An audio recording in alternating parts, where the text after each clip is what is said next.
Hai, welcome to Artocles. Terkadang beberapa orang nekat melakukan hal apapun untuk mendapatkan uang yang menjadi kebutuhan utama hidup.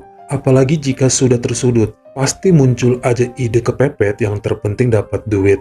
Hari ini ada 3 kisah pendek viral yang sebagian mungkin udah pernah baca dan lihat di portal berita lain. Bagi yang belum, mari kita gaskan.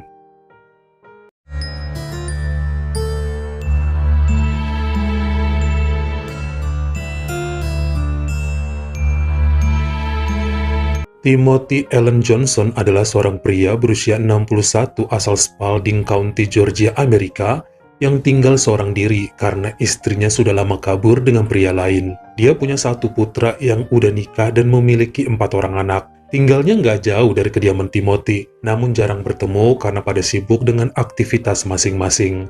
Keadaan ekonominya juga sulit. Timothy dulunya tukang ledeng, sekarang udah jarang ada panggilan. Sang putra ngebantu dalam keuangan, tapi yang ngepas banget sama keadaan. Karena mereka pun duitnya nggak banyak.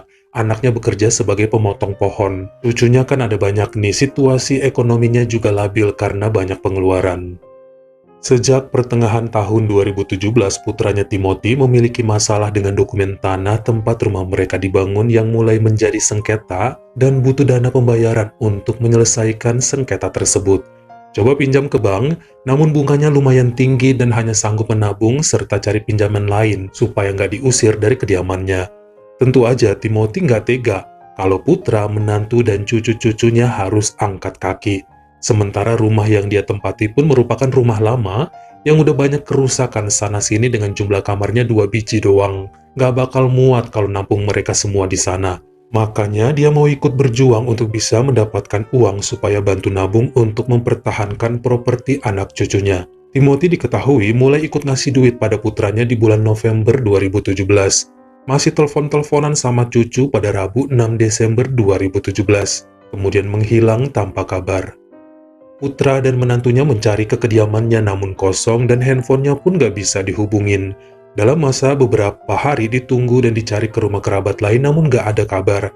Makanya dilakukan pelaporan orang hilang pada pihak berwajib di hari Senin 11 Desember 2017 dan pencarian besar-besaran pun dilakukan yang melibatkan petugas polisi, anjing pelacak, tetangga, serta sukarelawan lain namun dalam masa sebulanan tidak menampakkan hasil.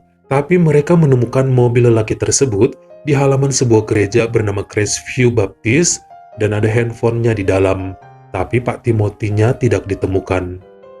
Pada hari Minggu 11 Februari 2018, jadi 2 bulan sejak hilangnya Pak Timothy, seorang security yang baru 2 hari bekerja bernama James Jeffrey usia 34 tahun sedang keliling untuk memeriksa keadaan motel tempatnya bekerja bernama Griffin, di mana penginapan tersebut udah lama tidak beroperasi.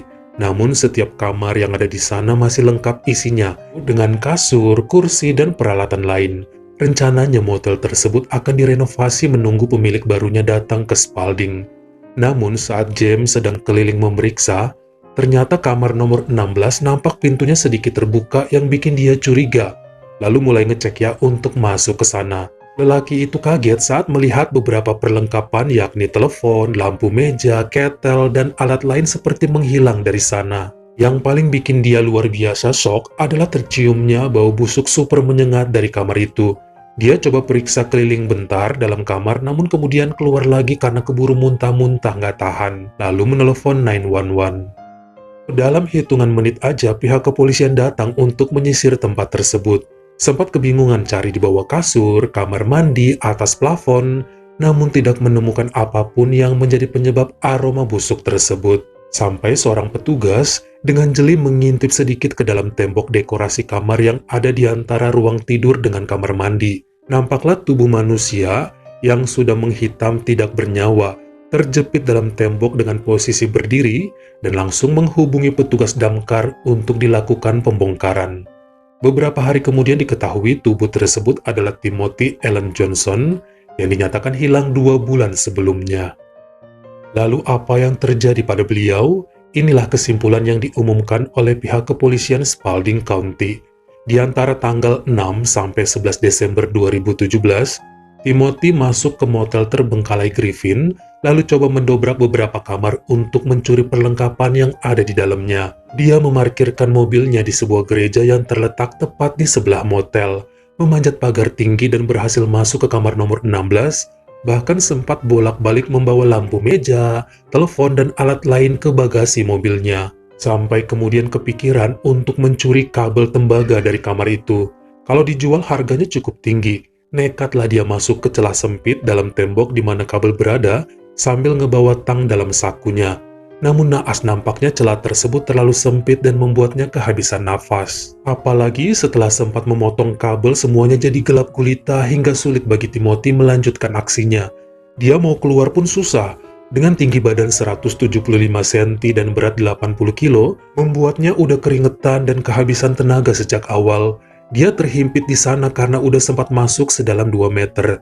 Bisa masuk, nggak sanggup keluar. Sampai menghembuskan nafas terakhir beberapa hari setelahnya, masih dalam posisi berdiri. Kuat dugaan Timothy melakukan semua ini untuk membantu keuangan putra dan cucu-cucunya. Tidak ada permainan nakal dari orang lain dan kejadian ini dianggap sebagai kecelakaan akibat kecerobohan diri sendiri.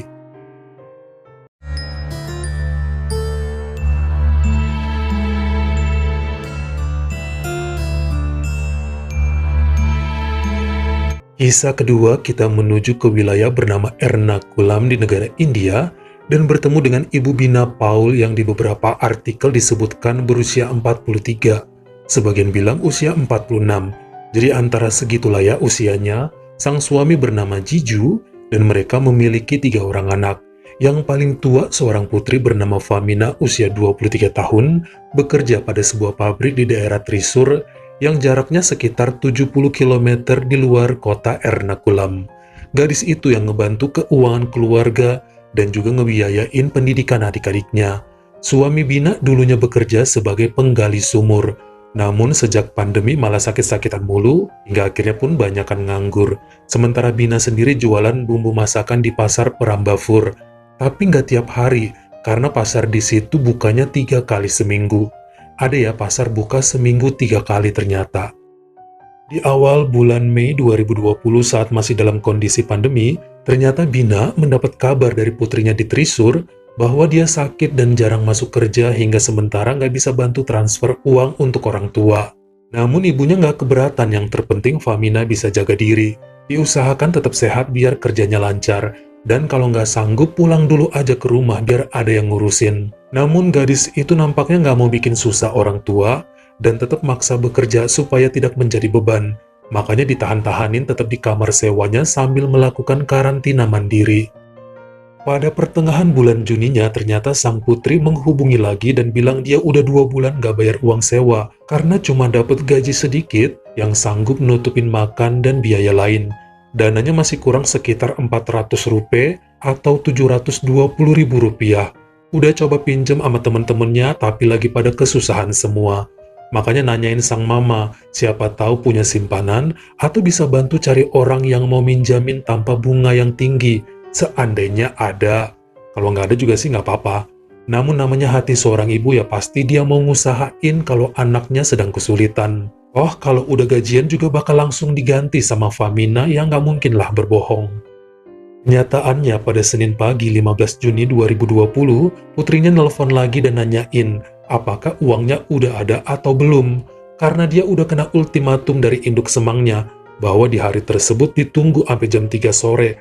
Kalau nggak bayar maka akan dikeluarkan dari kontrakan. Famina janji nanti sepulang kerja duitnya akan ada asal jangan diusir. Tentu aja hati Bina sedih mendengar kabar tersebut. Hingga dari pagi ke siang, dia nyoba cari pinjaman sana-sini. Dapet dikit-dikit dikumpulin.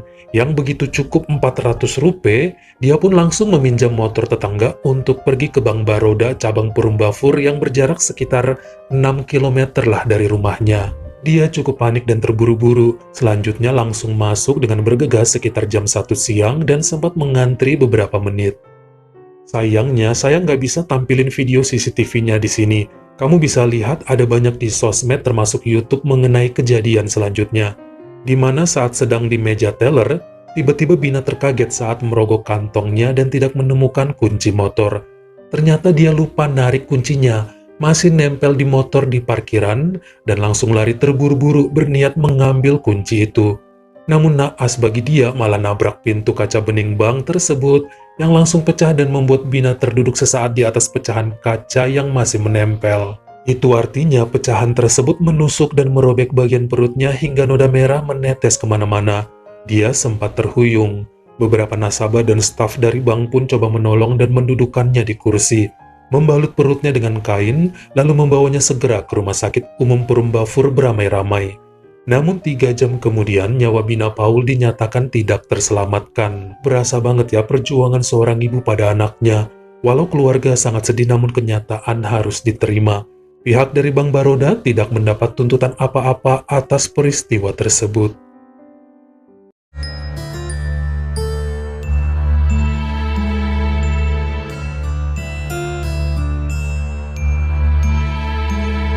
Kisah terakhir berikut sempat viral di sosmed Twitter pada tahun 2019 sebelum berganti nama menjadi X. Sempat heboh sana-sini bersama videonya, tapi kemudian dihapus mungkin dianggap kurang pantas. Padahal di Twitter banyak yang lebih nggak pantas ya. Kasusnya datang dari kota Gabes di negara Tunisia, di mana seorang pria berprofesi sebagai polisi bernama Marvin Lamis usia 26 sudah bertugas di wilayah tersebut hampir 5 tahun. Menurut teman-teman seprofesi, si Marvin pribadi yang sangat pendiam serta jarang nongkrong seandainya sedang tidak bertugas. Hidupnya seperti fokus sama pekerjaan dan kayak nggak butuh refreshing. Namun dia sangat profesional menurut sang atasan dan prestasinya juga dianggap cukup baik.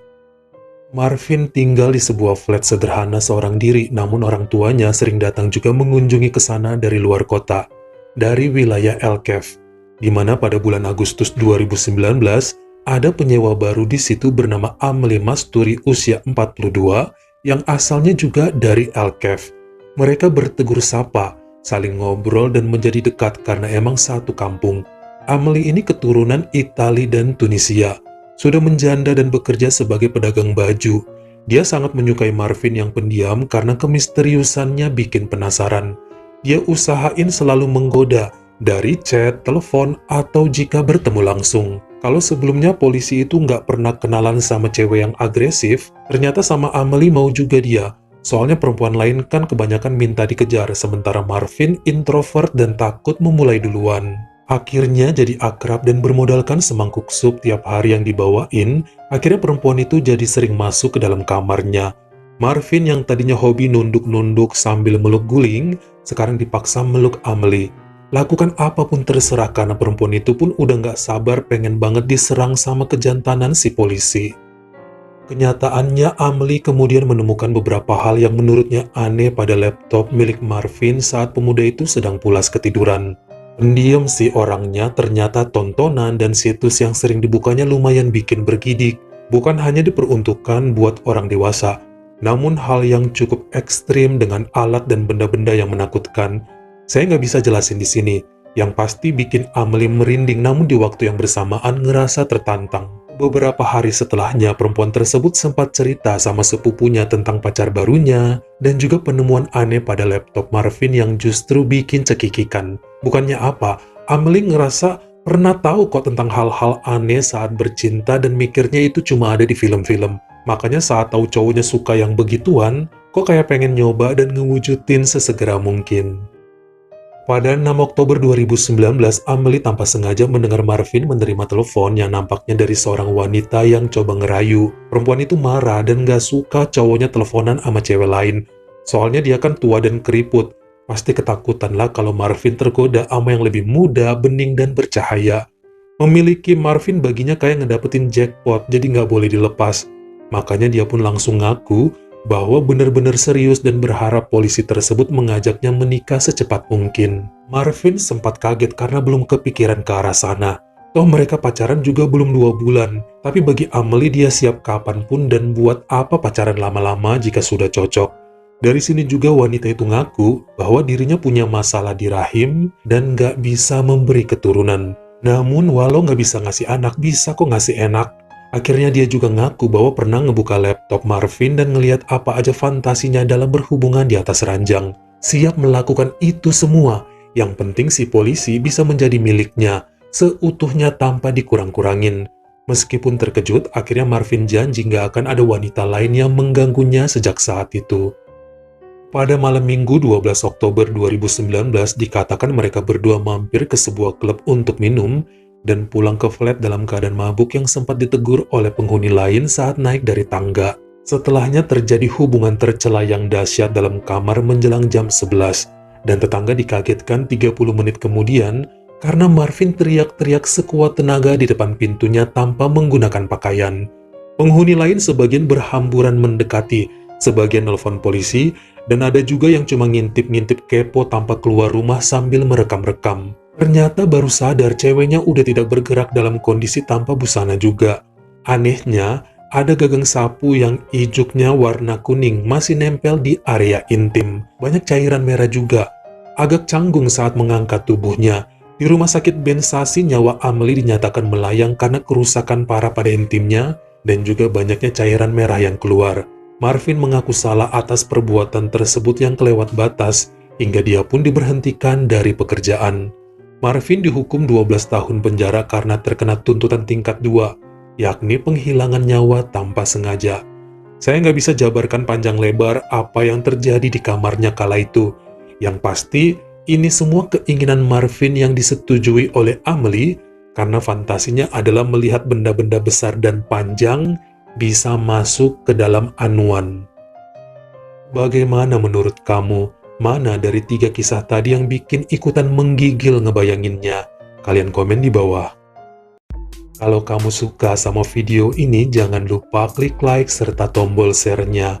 Buat yang baru pertama kali mampir, atau udah sering mampir tapi belum berlangganan, jangan lupa klik dulu tombol subscribe, dan juga dinyalain notifikasinya. Supaya lain kali kalau misalnya saya upload video baru, kamu jadi orang pertama yang tahu. Follow juga Instagram saya jika berkenan di Artokels S-nya 2. Dan jangan lupa untuk nontonin semua video saya yang lainnya. Ingat ya, tetap jaga jari dan juga lidah kita, supaya nggak nyakitin hati orang lain. Terima kasih.